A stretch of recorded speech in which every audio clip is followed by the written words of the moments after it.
ನಿಮ್ಗೆ ಈ ಮೂರು ಬೆರಳಲ್ಲಿ ಜೋಮ್ ಹಿಡಿತಾ ಇದೆಯಾ ಅಥವಾ ರಾತ್ರಿ ಮಲ್ಕೊಂಡಾಗ ಕೈಯೆಲ್ಲ ಜುಮ್ ಜುಮ್ ಅಂತ ಇರೋದ್ರಿಂದ ನಿಮಗೆ ನಿದ್ದೆ ಬರ್ತಾ ಇಲ್ವಾ? ಹಾಯ್ ಎಲ್ರಿಗೂ ನಮಸ್ಕಾರ. ನಾನು ನಿಮ್ಮ doctor Ranjit Kumar, your orthopedic and heart surgeon. Hello ಎಲ್ರಿಗೂ ನಮಸ್ಕಾರ. ಇವತ್ತು ನಾವು ಚರ್ಚೆ ಮಾಡುವಂಥ ವಿಷಯ ಏನಪ್ಪ ಅಂತ ಹೇಳಿದ್ರೆ ಕಾರ್ಪಲ್ ಟನಲ್ ಸಿಂಡ್ರೋಮ್ ಅಂತ. ಆಯ್ತಾ, ಈ ಕಾರ್ಪಲ್ ಟನಲ್ ಸಿಂಡ್ರೋಮ್ ಅಂದ್ರೆ ನಮ್ಮ ಇಲ್ಲಿ ಒಂದು ಮೀಡಿಯನ್ ನರ್ವ್ ಅಂತ. ಹಲೋ ಎಲ್ರಿಗೂ ನಮಸ್ಕಾರ. ಇವತ್ತು ನಾವು ಆಯ್ತಾ, ಆ ಮೀಡಿಯನ್ ನರ್ವ್ ಅನ್ನೋದು ಇಲ್ಲಿ ಕಾರ್ಪಲ್ ಟನಲ್ ಒಂದು ಜಾಗದ ಮೂಲಕ ಹಾದು ಹೋಗುತ್ತೆ. ಆಯ್ತಾ, ಅದು ಖಾಲಿ ನರ್ವ್ ಮಾತ್ರ ಹಾದು ಹೋಗುದಿಲ್ಲ, ಅದ್ರ ಜೊತೆಗೆ ಕೆಲವೊಂದು ಟೆಂಡೆನ್ಸ್ಗಳಿರ್ತವೆ. ಟೆಂಡೆನ್ಸ್ಗಳು ಜೊತೆಗೆ ಸೇರಿ ಅದು ಹಾದು ಹೋಗುತ್ತೆ. ಆಯ್ತಾ, ಅದು ಹಾದು ಹೋಗುವಂತ ಆ ದಾರಿಯಲ್ಲಿ ಎಲ್ಲಾದ್ರೂ ಸ್ವಲ್ಪ ಒತ್ತಿದೆ ಅಥವಾ ಪ್ರೆಷರ್ ಏನಾದ್ರು ಆದ್ರೆ, ಅಲ್ಲಿ ಸ್ವಲ್ಪ ಜಾಗ ಕಡಿಮೆ ಆದ್ರೆ ಅವಾಗ ಆ ನರ್ವ್ ಲೈಟ್ ಆಗಿ ಪ್ರೆಸ್ ಆಗುತ್ತೆ. ಆಯ್ತಾ, ಕಂಪ್ರೆಷನ್ ಆಗುತ್ತೆ. ಆ ಕಂಪ್ರೆಷನ್ ಆದಾಗ ಏನಾಗುತ್ತೆ ಅಂತ ಹೇಳಿದ್ರೆ, ಫಸ್ಟ್ ಇನಿಷಿಯಲ್ ಸ್ಟೇಜ್ ಅಲ್ಲಿ ಎಲ್ಲರಿಗೂ ಏನ್ ಸಿಂಟಮ್ ಇರುತ್ತೆ ಅಂತ ಹೇಳಿದ್ರೆ, ಕೈ ಈ ಮೂರು ಬೆರಳಲ್ಲಿ ಒಂಥರ ಭಾರ ಆಗೋ ತರ, ಜೋಮ್ ಹಿಡಿಯೋ ತರ ಆಗುತ್ತೆ. ಆಯ್ತಾ, ಆ ಜೋಮ್ ಹಿಡಿಯೋದು ಫಸ್ಟ್ ಸ್ಟಾರ್ಟ್ ಆಗೋದು ಯಾವತ್ತು ಅಂತ ಹೇಳಿದ್ರೆ, ರಾತ್ರಿ ಮಲಗಿದಾಗ ಅವರಿಗೆ ಜೋಮಿಂದ ನಿದ್ದೆ ಬರುವುದಿಲ್ಲ. ಮಧ್ಯರಾತ್ರಿಯಲ್ಲಿ ಆ ಕಂಪ್ರೆಷನ್ ಆದಾಗ ಏನಾಗುತ್ತೆ ಅಂತ ಹೇಳಿದ್ರೆ, ಫಸ್ಟ್ ಇನಿಷಿಯಲ್ ಸ್ಟೇಜ್ ಅಲ್ಲಿ ಎಲ್ಲರಿಗೂ ಹೇಳ್ತಾರೆ ನೋವೆಲ್ಲ ಆಗ್ಲಿಕ್ಕೆ ಸ್ಟಾರ್ಟ್ ಆಗುತ್ತೆ. ಆಯ್ತಾ, ಅದು ಯಾಕೆ ರಾತ್ರಿ ಟೈಮಲ್ಲಿ ಜಾಸ್ತಿ ಆಗುತ್ತೆ ಅಂತ ಹೇಳಿದ್ರೆ, ರಾತ್ರಿ ಟೈಮಲ್ಲಿ ನಮ್ಮ ವೃಷ್ಣ ಅನ್ನೋದು ಈ ತರ ಫ್ಲೆಕ್ಷನ್ ಪೋಸ್ಚರ್ ಅಲ್ಲಿ ಇರುತ್ತೆ. ಆಯ್ತಾ, ಇದರಿಂದ ಏನಾಗುತ್ತೆ ಅಂತ ಹೇಳಿದ್ರೆ, ಆ ಜಾಗ ಏನಿರುತ್ತಲ್ಲ ಅದು ರಾತ್ರಿ ಟೈಮಲ್ಲಿ ಈ ಪೋಸ್ಚರ್ ಇರೋದ್ರಿಂದ ಅದು ಮತ್ತೆ ಕ್ರಮೇಣ ಕಡಿಮೆ ಆಗ್ಲಿಕ್ಕೆ ಸ್ಟಾರ್ಟ್ ಆಗುತ್ತೆ. ಆಲ್ರೆಡಿ ಅದು ಒತ್ಕೊಂಡಿರುತ್ತೆ, ಅದರಿಂದ ಮತ್ತೆ ಕ್ರಮೇಣ ಕಡಿಮೆ ಆಗೋದ್ರಿಂದಾಗಿ ಅವರಿಗೆ ಆ ಸಿಂಟಮ್ಸ್ ಬರುತ್ತೆ. ಆಯ್ತಾ, ಅದು ಯಾಕೆ ಬರುತ್ತೆ ಈ ಕಾರ್ಪಲ್ ಟನಲ್ ಸಿಂಡ್ರೋಮ್ ಯಾಕಾಗತ್ತಪ್ಪ ಅಂತ ಹೇಳಿದ್ರೆ, ಹಲವಾರು ರೀಸನ್ಸ್ಗಳಿದ್ದಾವೆ. ಆಯ್ತಾ, ಯಾಕಾಗತ್ತೆ ಅಂತ ಹೇಳಿದ್ರೆ, ನಮ್ಮ ಈ ಜಾಗ ಇದೇನು ಕಾರ್ಪಲ್ ಟನಲ್ ಇದೆಯಲ್ಲ, ಆ ಜಾಗ ಯಾವ ಕಾರಣದಿಂದ ಕಡಿಮೆ ಆಗುತ್ತೆ? ಒಂದು, ಅಲ್ಲಿರುವಂತ ಎರಡು ಮೂಳೆಗಳಿವೆ, ಆ ಮೂಳೆಗಳ ಸೈಜ್ ಜಾಸ್ತಿ ಆಗ್ತಾ ಇರಬಹುದು, ಅಥವಾ ಮೂಳೆಗಳಲ್ಲಿ ಇನ್ಫ್ಲಮೇಷನ್ ಆಗಿರ್ಬೋದು, ಅದನ್ನ ಆರ್ಥ್ರೈಟಿಸ್ ಅಂತ ಹೇಳ್ತೀವಿ.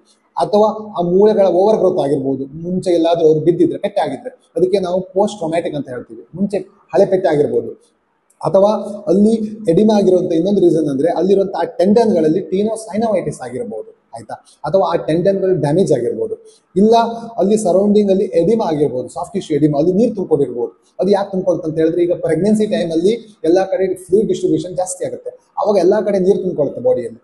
ಅವಾಗ ಅಲ್ಲಿ ನೀರು ಸ್ವಲ್ಪ ಜಾಸ್ತಿ ತುಂಬಿಕೊಂಡು ಪ್ರೆಗ್ನೆನ್ಸಿ ನಂತರ ಅವರಿಗೆ ಈ ತರ ಸಿಂಟಮ್ಸ್ ಬಂದಿರಬಹುದು. ಆಯ್ತಾ, ಇನ್ನೊಂದೇನಪ್ಪ ಅಂತ ಹೇಳಿದ್ರೆ, ಈಗ ಥೈರಾಯ್ಡ್ ಪೇಷಂಟ್ ಅಲ್ಲಿ ಕೂಡ ಈ ತರ ಸಿಂಟಮ್ ಬರೋ ಸಾಧ್ಯತೆಗಳು ಇರ್ತವೆ. ಆಯ್ತಾ, ಸೊ ಈ ತರ ಆದಾಗ ಫಸ್ಟ್ ಏನಂದ್ರೆ, ಇನಿಷಿಯಲ್ ಸ್ಟೇಜಲ್ಲಿ ಅರ್ಲಿ ಸ್ಟೇಜಲ್ಲಿ ಇದ್ದಾಗ ಅವರು ಸ್ವಲ್ಪ ಐಸ್ ಕಂಪ್ರೆಷನ್ ಮಾಡುವಂಥದ್ದು, ಆಮೇಲೆ ಸಿಂಪಲ್ ನರ್ವ್ ಸಪ್ಲಿಮೆಂಟ್ಸ್ ಎಲ್ಲ ತಗೊಳ್ಳುವಂಥದ್ದು, ಅದರಿಂದ ಸ್ವಲ್ಪ ಕಡಿಮೆ ಮಾಡ್ಬೋದು. ಆಯ್ತಾ, ಮತ್ತೆ ಒಂದು ವೇಳೆ ತುಂಬಾ ಸಿವಿಯರ್ ಆಗಿ ಅದು ಕಂಪ್ರೆಷನ್ ಆಗ್ತಾ ಇದೆ ಅಂತ ಹೇಳಿದ್ರೆ ನರ್ವ್, ಅವಾಗ ನರ್ವ್ ಥಿಕ್ನೆಸ್ ಇರುತ್ತಲ್ಲ, ಕ್ರಮೇಣ ಕಡಿಮೆ ಆಗ್ತಾ ಹೋಗುತ್ತೆ, ಒತ್ಕೊಂಡು ಹೋಗುತ್ತೆ. ಆಯ್ತಾ, ಅವಾಗ ಏನಾಗುತ್ತೆ ಅಂತ ಹೇಳಿದ್ರೆ, ನಾವು ಇಲ್ಲಿ ಈ ಥೀನರ್ ಮತ್ತೆ ಹೈಪೋಥೀನರ್ ಅಂತ ಮಸಲ್ಸ್ ಇರುತ್ತೆ, ಆ ಮಸಲ್ಸ್ ವೀಕ್ ಆಗ್ಲಿಕ್ಕೆ ಸ್ಟಾರ್ಟ್ ಆಗುತ್ತೆ. ಮತ್ತೆ ಅವರಿಗೆ ಈ ಮೂರು ಬೆರಳುಗಳು ಕಂಪ್ಲೀಟ್ ಆಗಿ ಅದರಂತ ಸ್ಪರ್ಶವನ್ನು ಕಳ್ಕೊಂಡ್ಬಿಡುತ್ತೆ. ಅವಾಗ ತುಂಬಾ ವೀಕ್ ಆಗಿಬಿಡುತ್ತೆ, ಅದು ಅವರಿಗೆಲ್ಲ ಕೆಲಸ ಮಾಡ್ಲಿಕ್ಕೆ, ದೈನಂದಿನ ಕೆಲಸ ಮಾಡ್ಲಿಕ್ಕೆ ಆಗುದಿಲ್ಲ.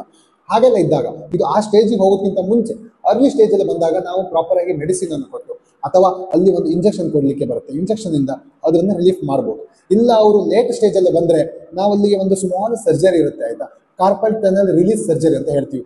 ಜಸ್ಟ್ 1 ಇಂಚ್ ಇನ್ಸಿಷನ್ ಇರುತ್ತೆ ಅಷ್ಟೇ, ಸ್ಮಾಲ್ ಇನ್ಸಿಷನ್ ಇಲ್ಲಿ ಕೊಟ್ಬಿಡ್ತೀವಿ, ಸಣ್ಣ ಗಾಯ ಆಗುತ್ತೆ. ಸಣ್ಣ ಗಾಯದಿಂದ ಆ ನರ್ವನ್ನ ರಿಲೀಸ್ ಮಾಡಿಬಿಡ್ತೀವಿ. ಅದು ಕಂಪ್ಲೀಟ್ ಅದ್ರ ಮೇಲೆ ಆ ನರ್ವನ್ನ ಏನು ಒತ್ತಿದೆಯಲ್ಲ, ಆ ಪ್ರೆಷರ್ ರಿಲೀಫ್ ಆಗ್ಬಿಡುತ್ತೆ. ಅವಾಗ ಆ ನರ್ವ್ ಕಂಪ್ಲೀಟ್ ಆಗಿ ಫ್ರೀ ಆಗಿಬಿಡುತ್ತೆ. ಆಯ್ತಾ, ಕೆಲವೊಂದು ಕೇಳ್ತಾರೆ, ಇದಕ್ಕೆ ನಾವು ನಮಗೆ ಕಾರ್ಪಲ್ ಟನಲ್ ಸಿಂಡ್ರೋಮ್ ಇದೆಯಾ ಅಂತೇಳಿ ಹೇಗೆ ಗೊತ್ತಾಗುತ್ತಪ್ಪ? ಒಂದು ಹೇಳಿದ್ವಿ, ನೀವು ಡಾಕ್ಟರ್ ಹತ್ರ ಕನ್ಸಲ್ಟ್ ಮಾಡಿದಾಗ ಒಂದು ಕ್ಲಿನಿಕಲ್ ಡಯಾಗ್ನೋಸಿಸ್. ಆಯ್ತಾ, ಆ ಕ್ಲಿನಿಕಲ್ ಡಯಾಗ್ನೋಸಿಸ್ ಜೊತೆಗೆ ನಾವು ಕೆಲವೊಂದು ಟೆಸ್ಟ್ಗಳನ್ನ ಮಾಡ್ತೀವಿ. ಆಯ್ತಾ, ಒಂದು ಫ್ಯಾಲೆನ್ಸ್ ಟೆಸ್ಟ್, ಮತ್ತೆ ರಿವರ್ಸ್ ಫ್ಯಾಲೆನ್ಸ್ ಟೆಸ್ಟ್, ಮತ್ತೆ ಡರ್ಕನ್ಸ್ ಟೆಸ್ಟ್ ಅಂತ ಹೇಳ್ತೀವಿ. ಆಯ್ತಾ, ಮತ್ತೆ ಟಿನೆಲ್ ಸೈನ್ ಮಾಡ್ತೀವಿ.